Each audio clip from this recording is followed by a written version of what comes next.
Speer. Once it decides to work.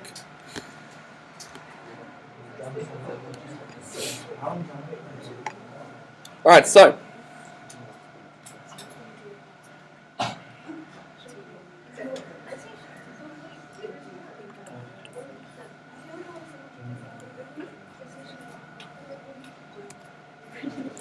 guys, first dot point, historical context.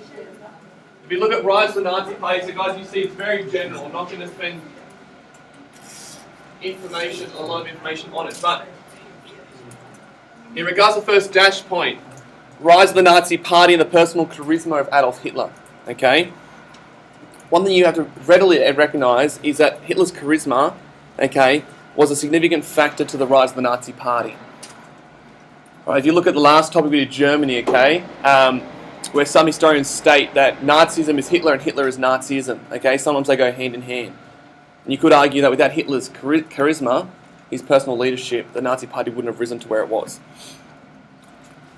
A massive part of his charisma was his oratory skills.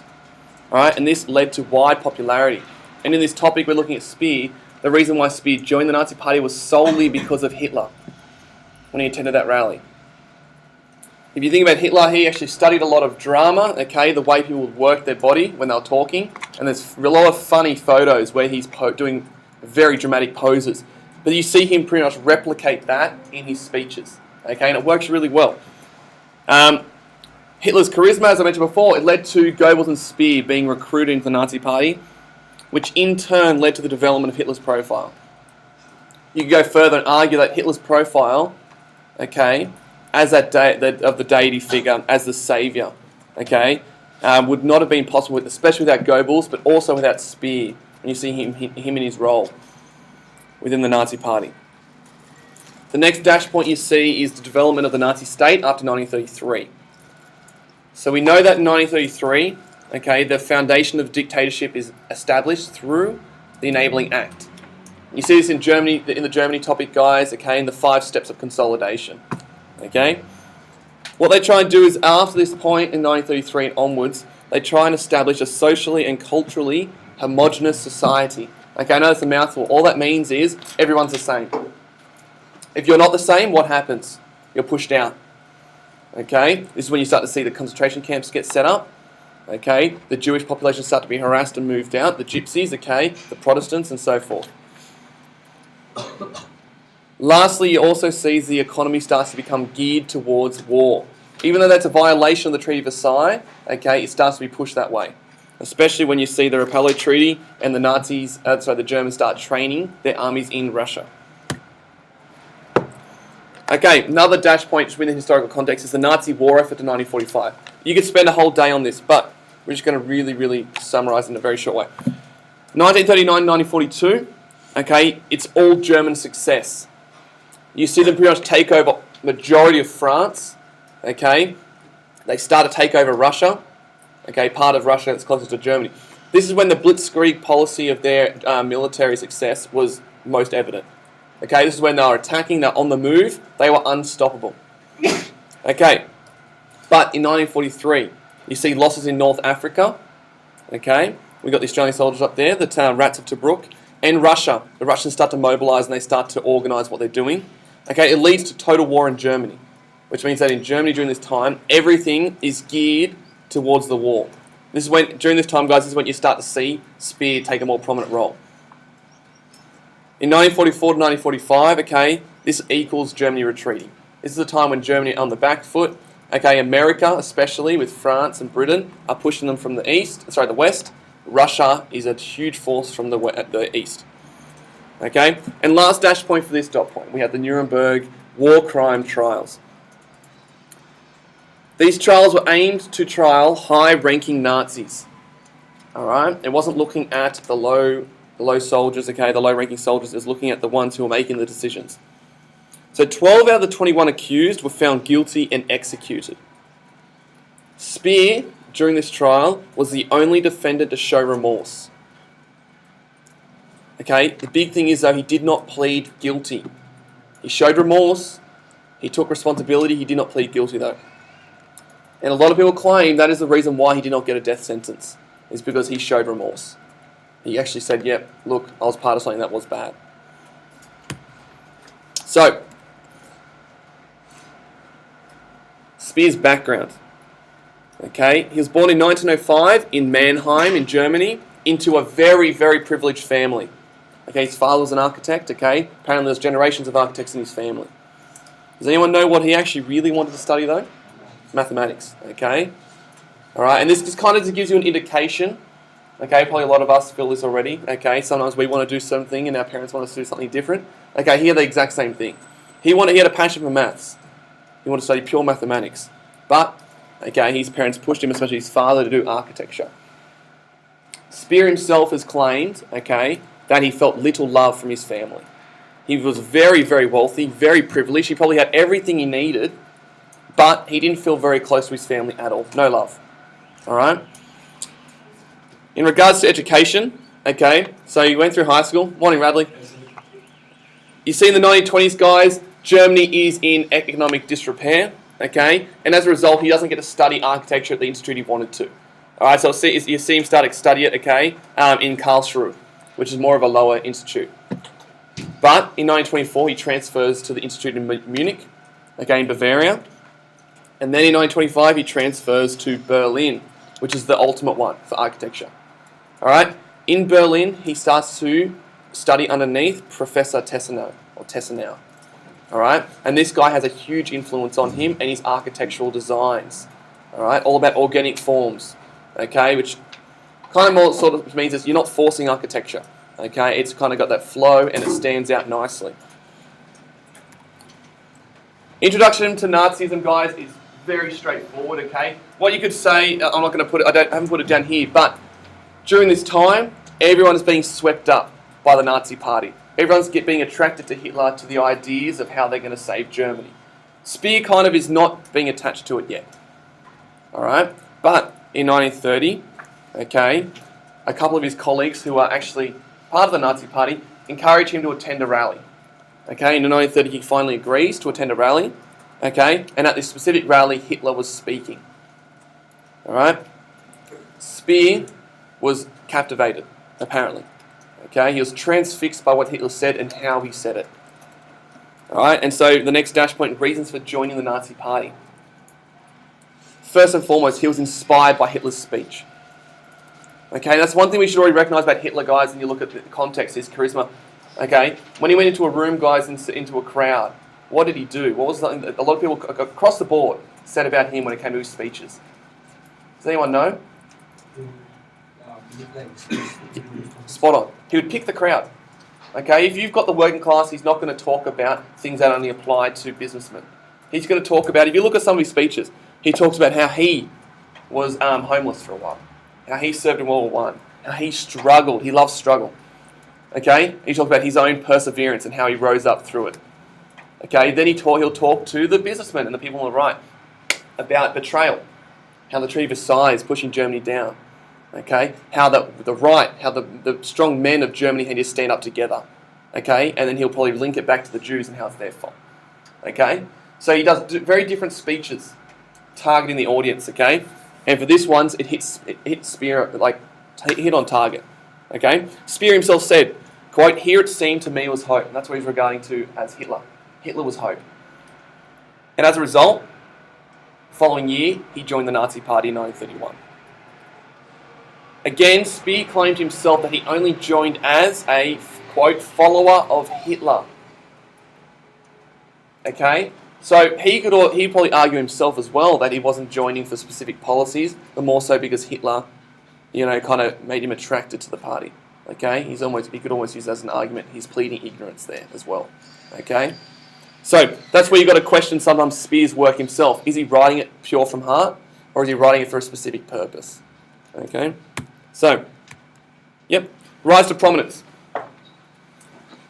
His early work, guys. Does anyone know what he first started doing? I haven't put it down there. Well, I put it down, menial work for Nazi Party. Yeah. Why? So, guys, during this time, okay, a lot of people living in poverty, but because he's wealthy, he has a car. And he starts using that car to drive, just be a driver for people in the Nazi Party. Because actually, this time, Nazi Party didn't have much money. So if he's got a car, it's a bit more privileged to the people that are higher ranking. From that, okay, he starts getting work as doing decorating jobs. Okay, just small stuff. And after doing a few good ones, he starts to get a bit of a name, and then he starts redecorating offices for high-ranking Nazi officials. And then this finally leads to his job for redecorating Goebbels' office. All right, Speer claims, okay, in his work, quote, "The work for Goebbels was, quote, the luckiest turning point in my life." So guys, you could argue there, as Patel you brought up before, that he's readily recognised or identified how he can get to parts of prominence. And he knows that through working for these people, he will be noticed. Okay, so already early on, he's saying this is a lucky turning point in his life. Now his mentor, Hank, okay, so this is the guy he became friends with when he first started working there, and Hank rose through the ranks. His mentor, Hank, gave him great architectural jobs. So Hank was already in that area, and he started to help Speer get more work. So from that, he's got a good reputation already. But he actually hasn't done really any specific architectural work. But in 1934, so it's only 3 years after he's joined, Paul Troost dies. All right, he was the actual architect, the head architect. And as a result of that, Speer is appointed as architect to Hitler, even though he's never designed a single building. Okay? And as a result of that, his main role as head architect was actually coordinating Nazi events. Not to do buildings yet, but looking at rallies and events like that. So, looking at the Germania project and the new Reich Chancellery. So, Hitler desired monumental architecture, and this was known as Germania. So, redesign of Germany, but specifically the city of Berlin to represent Germany or Germania. So Hitler wanted Germania to equal the greatest city and to be a symbol of the Reich, lasting thousands of years. So essentially the plan of Germania required revamping majority of the city, changing it all up. So in 1938, the major project, okay, one part of the major project was recreating the Reich Chancellery, okay, doing a new one. And Hitler wanted the Reich Chancellery to be a representation of the insurmountable power of the Third Reich. So essentially, I don't know if you remember, guys, we had that PowerPoint, we had that video of that redesign of it. But essentially, they've got this wide boulevard, and imagine any diplomat coming down this drive, and they're in the car coming down the drive, and the only thing they can see when they pull up is this huge chancellery. Okay, and that's where they're going to see Hitler. Okay, and Hitler's office was massive. Okay, it was all about intimidation. That's all it was. With this project, Speer excelled. Okay, he actually finished it months earlier than it was actually due. Okay, and this you can already bring back to his organisational capacity. He was very good at working with people and getting things done. As a result, he received the Gold Party badge, which was very prestigious, and not many people received that. Okay, so you always start to see more rise to prominence here. Now, work as armaments minister. In 1942, as we mentioned, okay, 1942 into 1943, with losses in Africa and Russia, okay, the war shifts against Germany, and so total war starts to happen. But the people that are working in armaments already aren't giving the results to Hitler that he wants. Okay? What you see happening during this time is that resources are taken away from building projects that Speer was working on, and they're pushed towards the war effort. In that same year, okay, Fritz Todt dies, who was the armaments minister. And this leads to Speer being employed as the Minister for Armaments and Munitions. Okay, which is definitely a clear step up from architect to Minister of Armaments. And you could argue that he probably wasn't qualified to do it anyway because he has no experience in that area. Alright, but you could also say that he excelled in this position. Even though he had no experience, he works with people well, he was a good manager. Goebbels himself even said, okay, in regards to Speer's capacity as armaments minister, he is truly a genius with organisation. Okay, Speer actually improved the munitions production. Not just sort of made it a little bit better, but he excelled in it. okay, which made Hitler extremely happy and more positive towards the war effort.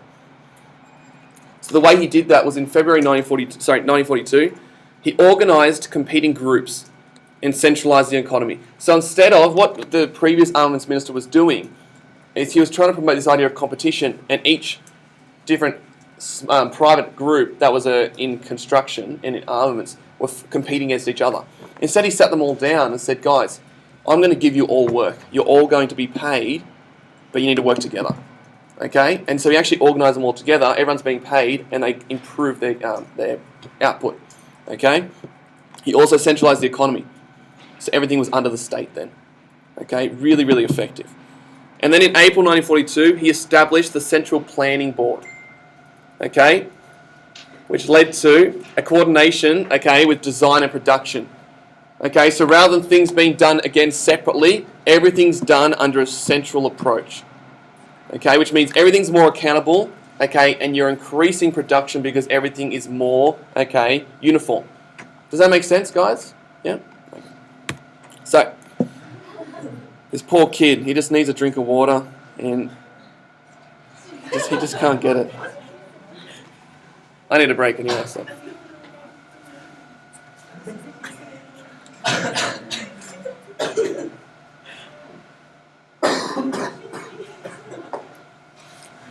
All right. I just like the tenacity. He keeps trying. He keeps trying. My question is, does he feel the water? Does he not realise? Anyway. Okay, so the big dot point, guys, significance and evaluation. Is anyone cold? Does anyone want the windows closed? No? Okay. So, relationship with Hitler. So Speer said himself, if Hitler had any friends, I would have been his friend. Okay? Schmidt, he claims that Hitler had unrequited love for Speer. And the reason for this was that Hitler saw a younger version of himself in Speer. Because guys, you've got to take this back, and I know it's going into more of a psychology lesson now. So what was Hitler's true desire and ambition as a kid and a teenager? Sorry? Art. Art. Okay? And then when he was homeless in Vienna, what was he doing to make a bit of money? Yeah, selling his artwork, specifically drawings of what? Buildings. Okay? He had a love for it. And what he actually saw in Speer was that he actually saw a younger version of himself if he actually succeeded in what he wanted to do. Okay, so he had a lot of time for Speer. Okay, and that relationship, you could argue, was a significant point in getting Speer to his point of prominence. Okay, could you argue that if Hitler didn't see that kind of affection for Speer, would have he been appointed as the first architect of the Reich? Could you argue that if Hitler didn't have a close relationship with Speer, would have he been appointed as Minister of Armaments without any experience? Okay? So what at the end of this thing, we're going to be doing some question stuff around 3 themes around the questions you can approach. When it comes to event versus situation versus sort of event versus individual, you've got to take this stuff into consideration. Okay, yes, it can be both, but you've got to consider both. So, the other one, involvement with anti-Semitic activities in connection with the Germania project. So, essentially, the question of the Jew flats. So, Schmidt claims Speer's office, okay, was responsible for the main settlement division.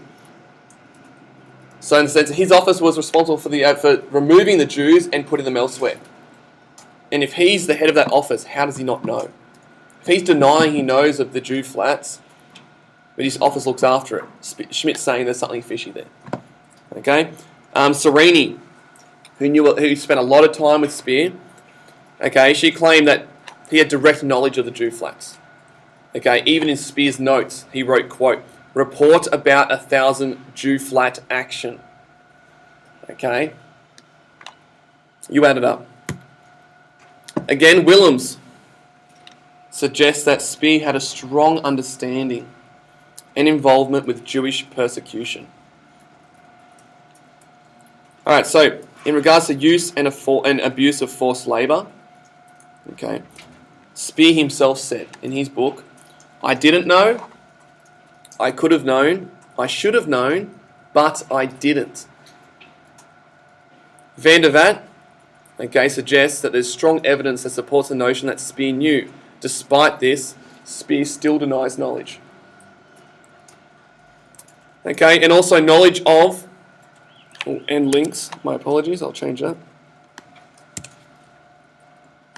So knowledge of and links with the concentration camp system.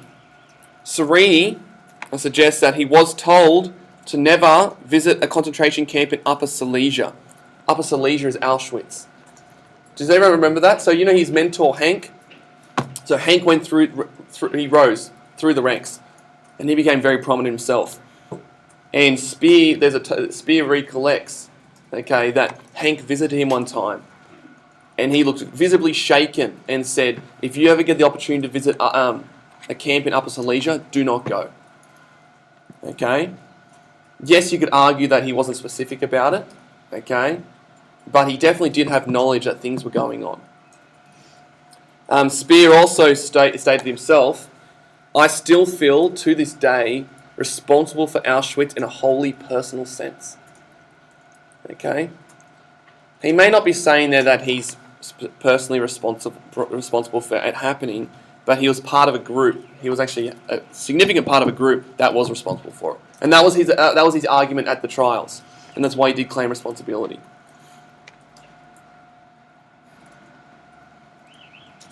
So, again, Speer, in regards to the concentration camps, to this day, I still consider my main guilt to be my tacit acceptance of the persecution and the murder of millions of Jews. And there you see him, he's actually acknowledging that he did know that things were happening. But you could argue there it's the technocrat approach. Does everyone know what the technocrat or the auto-technocrat is? What's that argument in regards to Speer's work? Does anyone know? That he is like oblivious to everything because he like his small Yeah. Essentially, he's not there for a political capacity, he's there for work. He was very good at his job, and he was simply doing his job. And he was oblivious to everything else going on. Nevertheless, though, he's having a tacit acceptance, so he's just totally open to it happening as long as it doesn't impact on him. Now, the last one, reaction to Hitler's scorched earth policy in 1945. A lot of historians argue that this is his saving grace. So Poser states, Speer was outraged by Hitler's orders to destroy everything. Speer himself stated, "It makes no sense for us to undertake demolitions which may strike at the very life of the nation." And this kind of does link up to the idea of him being very much an auto-technocrat. The idea that he actually is, his main focus at this time is his work and industry. And he's arguing that if you start to, his main argument against the scorched earth policy is that if you take everything away, Germany will not be able to recover. Because when the war is over, you've got to restart everything. Van der Vat suggests that the Nuremberg tribunal was lighter on Speer as a result of his reaction to the scorched earth policy. So, we've still got more. So the significance of Speer's work as armaments minister, or Minister of Armaments, and war production to the overall German war effort. He organised the war industry in Germany significantly. He improved it. As a result, Serini suggests that the war lasted 2 years longer due to Speer's efforts. So therefore, significance in regards to that, it's very significant. Because if we go along with what Serini says, think about the lives that were lost. And you can't specifically put it on Speer, but his capacity in doing a very good job at reorganising the economy, and war production, did prolong the war and did lead to more death, more suffering, and so forth. Again, he's not the only one to blame. And lastly, we have evaluation. For example, the good Nazi. I don't know if Mr. Shaw's talked about this specifically, but when you're looking at a balanced history, if you ever get a question on Speer regarding has Speer being portrayed through history in a balanced way, whatever the question says. Okay?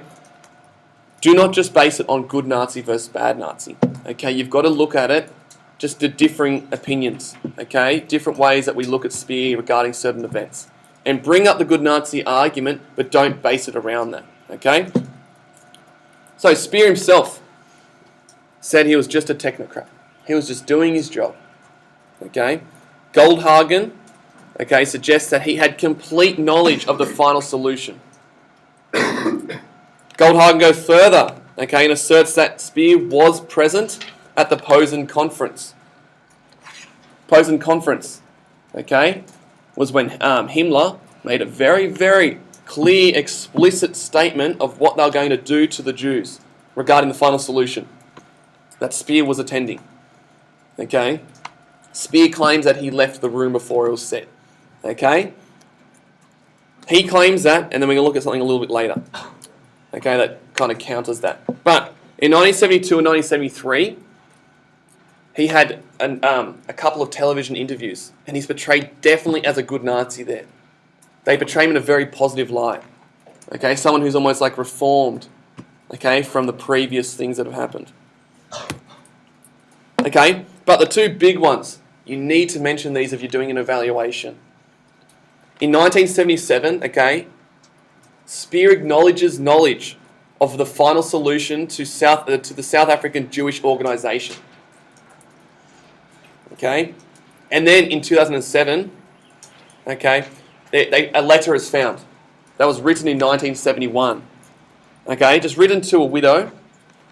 Okay, and Speer acknowledges being present at the Posen Conference in a letter. So, those two examples are counter anything Speer says about no knowledge of the final solution, okay, no responsibility, so forth. You need to mention this speech. You're going to make an evaluation on him, you need to mention this. Even if you think he's a good guy, you still need to consider these things. Okay? Alright. That concludes Speer. Okay? Now, what we're going to do now is, we're going to be looking at a few questions, but I'll pause this.